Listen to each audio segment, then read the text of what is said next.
Hello दोस्तों, कैसे हैं आप सब? सब अच्छे ही होंगे। ये जो हमारा समय चल रहा है, ये एक दूसरे की मदद का चल रहा है। इस समय कोशिश करें कि कुछ नया सीखते रहें, सिखाते रहें और एक दूसरे का ध्यान रखें, सामाजिक दूरी के साथ। तो अब इसी सीरीज में जो हम जन स्वास्थ्य की पढ़ रहे थे, अब ये तीसरा वीडियो है और जन पोषण तथा स्वास्थ्य। इस वीडियो में इसके बारे में अब हम पढ़ेंगे। पोषण समस्याओं के समाधान के लिए कार्यनीतियों का वर्णन और महत्वपूर्ण पोषण संबंधी समस्याओं से निपटने के लिए चल रहे कार्यक्रमों की जानकारी। अब पोषण समस्याएं कौन सी हैं, पोषण समस्या होता क्या है, ये सब हम पहले के वीडियोस में कर चुके हैं। अगर आपको ज़रूरत हो तो आप पीछे वीडियोस में जाकर प्लेलिस्ट में देख सकते हैं। अब कौन कौन सी स्कीम्स हैं? सबसे पहली जो स्कीम चल रही है वो है इंटीग्रेटेड चाइल्ड डेवलपमेंट स्कीम या आईसीडीएस। यह है एकीकृत बाल विकास सेवा, आईसीडीएस। अब ये जो नीति है ये बहुत ही व्यापक स्केल पे शुरू की गई है, बड़े स्केल पर, और ये सबको एक साथ जोड़ कर चलती है। और क्योंकि ये इंटीग्रेटेड है या फिर एकीकृत है, तो ये बहुत सारे क्षेत्रों की बात करती है। ये बच्चों के बड़े होने के बारे में पढ़ती है, माताओं के बारे में पढ़ती है, माहौल के बारे में पढ़ती है, इसलिए ये अंतर क्षेत्रीय नीति हम कहते हैं। इस नीति का उद्देश्य क्या है? इस नीति का उद्देश्य है कि पोषण संबंधी समस्याओं का समाधान हो और कुपोषण की समस्या को कम करने और लोगों के लिए इष्टतम स्थिति प्राप्त करने के लिए कोशिश करती है। इष्टतम किस चीज़ की? पोषण की। तो हमारी कोशिश है कि कुपोषण खत्म हो और इष्टतम मतलब ऑप्टिमम या आइडियल पोषण हमारी जनसंख्या में मिले। इसका दृष्टिकोण जो है वो बहुविषयक है, बहुत सारे विषयों के बारे में एक साथ बात करती है। मैंने आपको भी बताया, ये बाल विकास के बारे में भी पढ़ेगी, उनके पोषण के बारे में भी पढ़ेगी, खाद्य पदार्थों के बारे में पढ़ेंगे। इसका प्रारंभ 1993 में महिला और बाल विकास विभाग ने किया था, भारत सरकार के द्वारा। और इन्होंने राष्ट्रीय पोषण नीति अपनाई थी, जिसके तहत इसको पूरा तैयार किया गया था। इसकी रणनीति कैसी है? मैंने आपको अभी बताया, ये व्यापक है, समेकित है और अंतर क्षेत्रीय है। लेकिन साथ ही साथ ये प्रत्यक्ष अल्प अवधि हस्तक्षेप है। मतलब ये सामने दिखता है, इसके असर सामने दिखते हैं और ये कुछ समय के लिए होती है। ये नहीं है कि आपकी आयु भर के लिए चल रही है या आपके ऊपर ये जिंदगी भर का असर डाले। इसके बारे में, अल्प अवधि के बारे में, हम आगे और भी पढ़ेंगे। तो बाल विकास सेवाएं कौन कौन सी हैं जो ये देता है? 0 से 6 वर्ष आयु समूह के सभी संवेदनशील बच्चों के बारे में ये पढ़ता है। किस आयु के? 0 से 6 वर्ष। सभी गर्भवती महिलाओं और सभी दुग्धपान कराने वाली माताओं के लिए भी एक स्कीम चल रही है। अब मैंने आपको बताया, ये बच्चों के पूरे पूरे व्यापक विकास के बारे में है। तो इसमें जब बच्चा गर्भ में होता है तब भी इसका ध्यान रखते हैं, तो इसीलिए गर्भवती माताएं, दुग्धपान कराने वाली माताओं का भी ध्यान रखा जाता है, जिससे उसका बच्चे पर अच्छा प्रभाव पड़े। आवश्यक खाद्य पदार्थों की पुष्टिकरण। पुष्टिकरण मतलब जैसे नमक में आयोडीन मिलाना, या ऐसे खाने जो सब लोग खाते हैं उसमें कोई और खाद्य पदार्थ मिला देना, जिसकी कमी बहुत ज़्यादा लोगों में होती है। कम कीमत वाले खाद्य पदार्थों का उत्पादन महिलाओं के सहयोग से देसी और स्थानीय उपलब्ध कच्चे माल से कराना और उन्हें लोकप्रिय बनाना। जो चीज़ें उस जगह पर उपलब्ध हैं, उनको वहाँ पर आसानी से मिल जाती हैं, उन्हें लेना और कुछ ऐसा डेवलप करना कि वहीं की जो महिलाएं हैं वो उसमें से कुछ नया बनाएं और उसको लोकप्रिय भी करना, ताकि सारे लोग उन पौष्टिक चीज़ों को खाएं। और संवेदनशील वर्गों में सूक्ष्म पोषकों की कमी पर नियंत्रण लाना, जैसे लो तत्व, vitamin A, folic acid, iodine. तो ये जो सूक्ष्म पोषक तत्व हैं, माइक्रो न्यूट्रिएंट्स हैं, जो भी ऐसे हमारे पास ग्रुप्स हैं जो जिन पे इनकी डेफिशिएंसी है या कमी है, उनको दूर करना। अब सरकार ने ऐसी कौन सी लंबी अवधि की योजनाएं बनाई हैं? सबसे पहली, अप्रत्यक्ष संस्थागत और ढांचागत परिवर्तनों द्वारा राष्ट्रीय लक्ष्यों को प्राप्त करने के लिए अप्रत्यक्ष नीति। जैसे ये अप्रत्यक्ष, अभी हमने कहा था आपसे, आईसीडीएस जो है वो शॉर्ट टर्म है। ये ऐसी नहीं है जो हमेशा चलती रहे, वो एक ग्रुप में चलती है, फिर जब वो 6 वर्ष का बच्चा हो जाएगा तो वो आगे चलेगी। लेकिन ये जो अप्रत्यक्ष है, ये दिखेंगी नहीं आपको चल रही हैं, लेकिन ये खाने में बहुत ज़्यादा सुधार और पोषक तत्वों में सुधार लाएंगी। कैसे? खाद्य सुरक्षा निश्चित करना, अर्थात भोजन उपलब्धता में सुधार करना। ये बहुत बड़ा काम है। लोगों तक अगर खाना पहुंचेगा ही नहीं, लोगों को अगर खाने को खाना नहीं मिलेगा, तो वो पोषक तत्वों का क्या ध्यान रखेंगे? पोषण की दृष्टि से पोषक तत्वों के पदार्थ की उपलब्धि को सुनिश्चित करना। ये ध्यान देना कि जो भी हमारी जनसंख्या है उन सबको पोषक तत्वों वाले खाद्य पदार्थ मिल रहे हैं। आहार पद्धतियों में सुधार लाने की कोशिश करना, कोशिश ये करना कि लोग जो है पौष्टिक खाना खाएं, चाहे वो सस्ता हो लेकिन उसमें पोषण तत्व मिले हुए हों। रोजगार पूरक योजनाएं और जन वितरण प्रणाली, मतलब लोगों को रोजगार दें हम, और ऐसी योजनाएं लाएं जिसमें रोजगार से उनको पैसे मिल पाए। और ज, और इसी से जन वितरण प्रणाली जो है, जो हमारा पब्लिक डिस्ट्रीब्यूशन सिस्टम है, ये एक तरह का राशन वाली दुकानें हैं जहाँ पर हम जनता को अन्न देते हैं, अनाज सस्ते दामों पे देते हैं। इससे क्या होगा, सस्ते दामों पे अनाज मिलेगा तो जनता उसे खा पाएगी और पोषण स्तर अच्छा रहेगा। भूमि सुधार लागू करके, जमीन के जो कानून है उनमें बदलाव करके, स्वास्थ्य और परिवार कल्याण में सुधार करके, ये एक परिवार के जो स्टेटस है उसमें सुधार लाता है। और अगर परिवार का माहौल सुधरेगा, उनका जो जिंदगी का स्तर है वो सुधरेगा, तो उनका खाने का तरीका भी सुधरेगा। खाद्य पदार्थों में मिलावट रोककर, ये तो स्पष्ट है। मीडिया को सम्मिलित करके, अब हम मीडिया को सम्मिलित क्यों करना चाह रहे हैं, जिससे लोगों को जानकारी मिले कि पोषण क्यों जरूरी है। पोषण कार्यक्रमों की निगरानी करके कि वो असरदार हैं भी या नहीं है। महिलाओं की शिक्षा और साक्षरता में सुधार करके, महिलाओं की शिक्षा और साक्षरता में सुधार करेंगे तो इससे पूरा परिवार सुधरेगा। तो क्या करना है, बेसिकली हम क्या कोशिश करें कि सबको खाना मिले, पौष्टिक खाना मिले। लोग ऐसे खाने पकाएं जिससे सुधार हो। जैसे अभी गैस देते हैं हम कोशिश करते हैं कि वो चूल्हे पे खाना ना बनाए। जन वितरण प्रणाली से सस्ते दामों में सबको खाना मिले।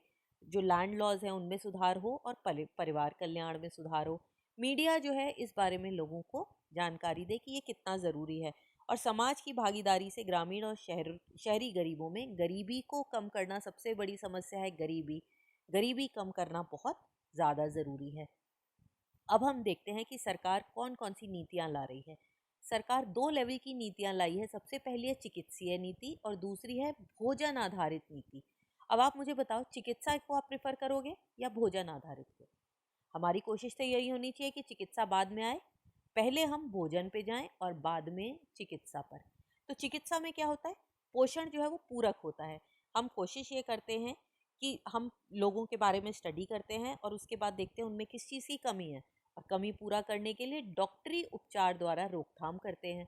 और जो हमें दिखता है विशिष्ट लक्ष्य समूह, जिस समूह में हमने देखा है कि कोई कमी है, ये सिर्फ उनके लिए कार्यक्रम चल रहा है। तो हम पोषण पूरक क्या करेंगे, इनमें इस ग्रुप में जिसकी कमी है, डॉक्टर से पूछ के उन्हें वो उपचार करवाएंगे। ये समयबद्ध है, लिमिटेड समय के लिए होता है, जब वो ठीक हो जाते हैं तो खत्म हो जाता है।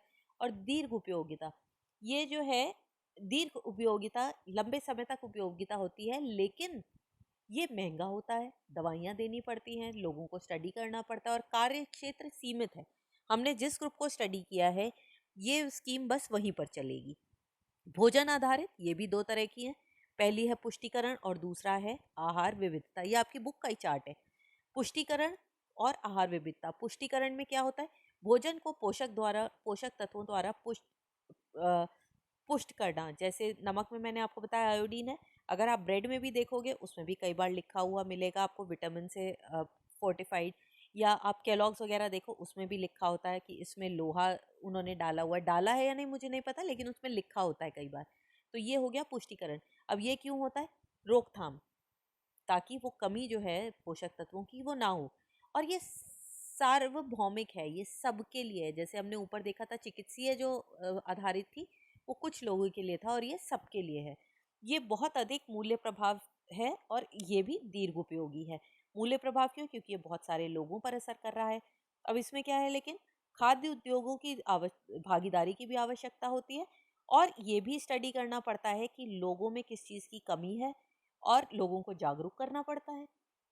अब क्योंकि यहाँ पर हमने सब कुछ पहले ही यहाँ पर डाल दिया है पोषक तत्वों में, तो लोग जागरूक नहीं होते। और उद्योग की हमें भागीदारी क्यों चाहिए, वो ऐसा खाना बनाए जिसमें पुष्टिकरण हो। अगर नमक आयोडीन वाला मिलेगा ही नहीं तो कैसे खाएंगे। तो ये लंबी अवधि वाले दीर्घकालिक आहारी व्यवहार परिवर्तन नहीं करता। तो हमारे खाने की जो आदतें हैं उसमें ये परिवर्तन नहीं करता। क्यों, क्योंकि ये हमें जागरूक नहीं कर रहा। हमें चीज़ें मिल रही हैं, हमें नमक मिल रहा है, तो हम आयोडीन की महत्व को जानने की कोशिश ही नहीं करेंगे। तो ये आहारी व्यवहारिक परिवर्तनों को अग्रसित नहीं करता। आहार विविधता में उल्टा क्या होता है, इसमें हम फिर रोकथाम करते हैं। इलाज किस में था? इलाज सिर्फ चिकित्सीय व्यवस्था में था, इन सब में रोकथाम है। ये बहुत ही अधिक मूल्य उपयोगी है, बहुत व्यापक इसका क्षेत्र है, समय बहुत ये बहुत समय तक असर करती है और ये सूक्ष्म पोषक तत्वों के लिए क्या करती है? भोजन में सुधार करती है कि लोग जो खाना खा रहे हैं उसी में परिवर्तन कर लें। तो इसमें क्या है हमारा चुनौती कि हम लोगों में आहार की जो आदतें हैं उसमें परिवर्तन चाहते हैं, किसमें? व्यवहार में परिवर्तन चाहते हैं और इससे आर्थिक विकास की संभावना की आवश्यकता होती है। मतलब लोगों के पास जब पैसा होगा वो सामान खरीद पाएंगे, वो तभी तो खा पाएंगे अच्छे से। और कृषि नीतियों में परिवर्तन क्यों? हमें लोगों को समझाना पड़ेगा ऑर्गेनिक फार्मिंग कि उसमें वो ज़्यादा कीटनाशक ना डालें, अच्छा पैस उगाएं, जिस अन्न की देश को ज़रूरत है उसको ज़्यादा उगाएं। कैश क्रॉप्स जैसे कॉटन वॉटन अगर उसकी ज़रूरत नहीं है या पॉपी है, इसको कम उगाएं। तो ये है हमारी कृषि नीतियों में परिवर्तन। तो ये समझ में आ गया। अब हम देखते हैं हमारे देश में ऐसे कौन कौन से पोषण कार्यक्रम चल रहे हैं इस समस्या से निपटने के लिए। तो सबसे पहला जो हमारा पोषण कार्यक्रम है वो है आईसीडीएस। ये मैंने पहले भी बताया था इसका फुल फॉर्म, एकीकृत बाल विकास सेवाएं। ये हम बहुत डिटेल्स में कर चुके हैं, किस लिए? पारंपरिक बाल्यावस्था की देखभाल के लिए। दूसरा है पोषणहीनता नियंत्रण कार्यक्रम। पोषणहीनता नियंत्रण कार्यक्रम ये रोकथाम से है। अब ये क्या करता है? विटामिन ए इसकी भी कमी को देखता है, आयोडीन की भी कमी को देखता है और ये आयरन की कमी को भी देख रहा है। तो अंधेपन को भी रोक रहा है, एनीमिया को भी रोकता है और आयोडीन की कमी से होने वाले विकार मतलब जो गॉइटर पढ़ा था हमने उसको भी रोकता है। आहार पूरक कार्यक्रम, ये तो आपने देखा होगा स्कूल्स में मिड डे मील वगैरह देते हैं। तो ये मध्याह्न भोजन कार्यक्रम में क्या है? बच्चों के जो अपना खाना है उसी में हम उस खाने में परिवर्तन नहीं कर रहे हैं, हम उसमें कुछ पोषक तत्व उन्हें जोड़ कर दे रहे हैं। उसे अगर वो खा लेंगे तो उनका कुछ हद तक जो पौष्टिक तत्व हैं वो उन तक पहुंच जाएंगे। भोजन सुरक्षा कार्यक्रम ये भी बहुत ज़रूरी है, मैंने आपको भी बताया था। जन वितरण प्रणाली, अभी कोरोना के समय में हमने जो लोगों तक अन्न पहुंचाया है वो कैसे पहुंचा है? जन वितरण प्रणाली, ये राशन की दुकानें होती हैं। अंत्योदय अन्न योजना, अंत्योदय का मतलब हमारे देश में जो सबसे आखिरी आदमी है अगर वो सबसे गरीब है तब भी उस तक खाना पहुंचाना। अन्नपूर्णा योजना, जिनके पास खाना नहीं है जो सड़क पे रहते हैं उन्हें खाना देना। और एक ये भी स्कीम है कार्य के बदले अनाज। ये पूरी नेशनल लेवल की या राष्ट्रीय कार्यक्रम है जिसमें आप काम करके चाहो तो पैसे की जगह अनाज भी ले सकते हैं। तो यह भोजन सुरक्षा कार्यक्रम। और आखिरी है स्वरोजगार और वैतनिक रोजगार योजनाएं। ये जो है आपको सीधे खाना नहीं देती लेकिन ये आपको उस काबिल बनाती हैं कि हम खाना ले पाएं। इसमें क्या है? स्वरोजगार और वैतनिक रोजगार मिलता है। सामाजिक सुरक्षा की तुम्हें ये खाना मिले कार्यक्रम मिलेगा ही मिलेगा। जैसे अब आया है मनरेगा वगैरह, उसमें आपको पैसा मिलेगा और उस पैसे से हम खाना खरीद के खाएंगे। और इस वजह से अगर सब लोगों को खाना मिल पाएगा तो उनका पोषण स्तर अच्छा रहेगा। यही सोचकर ये चौथी स्कीम आई है।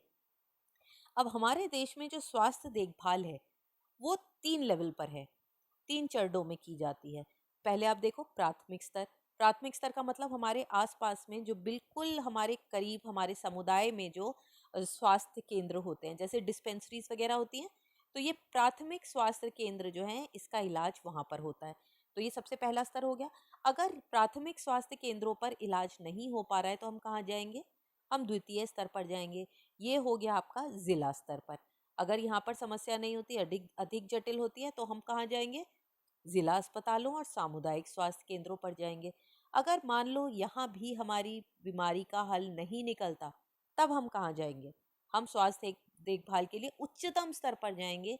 ये हमारा नेशनल लेवल का है और इसमें जो है हमारे मेडिकल कॉलेज के अस्पताल, क्षेत्रीय अस्पताल, विशिष्ट स्पेशलिटी हॉस्पिटल्स जैसे एम्स हो गया, अपोलो हो गया, ये सब हमारे तीसरी लेवल पर आते हैं। तो कितने लेवल हैं?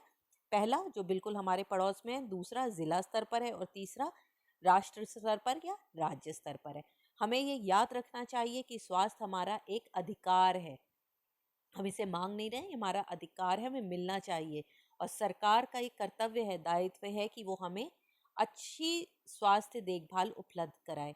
और सिर्फ स्वास्थ्य देखभाल ही नहीं, स्वास्थ्य को बढ़ाना, उसे कायम करके रखना और उसकी निगरानी रखना ताकि स्वास्थ्य किसी का खराब ना हो, उसको पूरा स्वास्थ्य लाभ मिले, ये कार्य सरकार का भी है। तो उसके लिए उन्होंने ये नीति बनाई है। ये लेसन क्लियर हो गया आपको ये टॉपिक। इसी के साथ हमारा ये लेसन आज कंप्लीट होता है। अरे करियर रह गया, अभी ये भी तो आपको देखना है, ये तो सबसे ज़रूरी है। तो अभी आपने देखा कि इसमें हमारे पास बहुत सारे ऐसे काम हैं जो हम कर सकते हैं और इसका बहुत स्कोप है। तो क्या क्या कर सकते हैं? अस्पतालों में रोकथाम के जितने प्रोग्राम हैं उनमें पार्ट ले सकते हैं।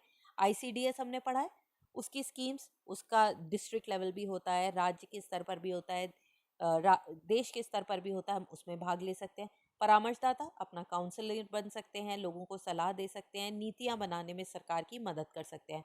बहुत सारी स्वयंसेवी संस्थाएं, अंतर्राष्ट्रीय संस्थाएं और राष्ट्रीय संस्थाएं हैं जहां पर बहुत आसानी से नौकरी मिलती है, जैसे यूनिसेफ हो गया, डब्ल्यूएचओ हो गया। ये सब क्या करते हैं? लोगों में पोषण के स्तर को सुधारते हैं। संस्थाओं के विभिन्न लक्ष्य समूहों के लिए पोषाहार कार्यक्रम, जैसे छोटे बच्चे हैं, अनाथालय है, स्कूल है, मिड डे मील्स हैं, किशोर हैं, हॉस्पिटल्स हैं, इन सब में खाना देना और पौष्टिक खाना देना। और आखिरी क्या है? पोषण विशेषज्ञ, किसी विद्यालय में काम करना, कहीं पर किसी हॉस्पिटल में या कोई भी जिम वगैरह, वहाँ पर परामर्श देना। ये सारे ऑप्शंस अवेलेबल हैं करियर के लिए। अब इनका रोल क्या है? बहुत इंपॉर्टेंट रोल है इनका, हमने पहले ही देख लिया, देखा था ना हमने। तो इनका रोल क्या है कि जन पोषण तथा स्वास्थ्य में किसी भी प्रकार के पेशेवर को अच्छे पोषण को बढ़ावा देने और पोषण संबंधी समस्याओं को रोकने के लिए। तो उनका मेन काम क्या है? उन्हें पोषण संबंधी जो समस्याएं हैं उन्हें रोकना है। समस्या और उसके परिणाम की पहचान करें। जब हम समस्या निकाल लेंगे तो उसका परिणाम सोचेंगे और समझेंगे समस्या कैसे और क्यों हुई क्यों। अगर हम उसका कारण पता लगा लें तो हो सकता है हम इसको बढ़ने से रोक सके। उन्हें लागू करने के लिए रणनीति और क्या योजना बनाने की ज़रूरत है, उन योजनाओं को बनाएं और समय समय पर उनका मूल्यांकन करें, जो उसमें कमी हो रही हो उसको सुधारें। इसके अलावा शिक्षा, शोध, उद्यमवृत्ति मतलब एंटरप्रेन्योरशिप, कॉरपोरेट जगत में भाग ले सकते हैं, पोषण की देखरेख, खाद्य विज्ञान, ये हमने पीछे भी करा था क्लिनिकल न्यूट्रिशन में। और सबसे ज़रूरी है जन संचार का प्रयोग, अपने मैसेज को ज़्यादा से ज़्यादा लोगों तक पहुंचाना। क्लियर है ये? तो अब हमारा ये लेसन जो है वो कंप्लीट होता है। अगर आपको ये पसंद आया हो तो प्लीज़ इसे लाइक, शेयर और सब्सक्राइब करें। सब लोगों का ध्यान रखें, सबके स्वास्थ्य का ध्यान रखें, पौष्टिक खाना लें और अपने आसपास भी देखें कि सब पौष्टिक खाना ले रहे हैं या नहीं। Thank you.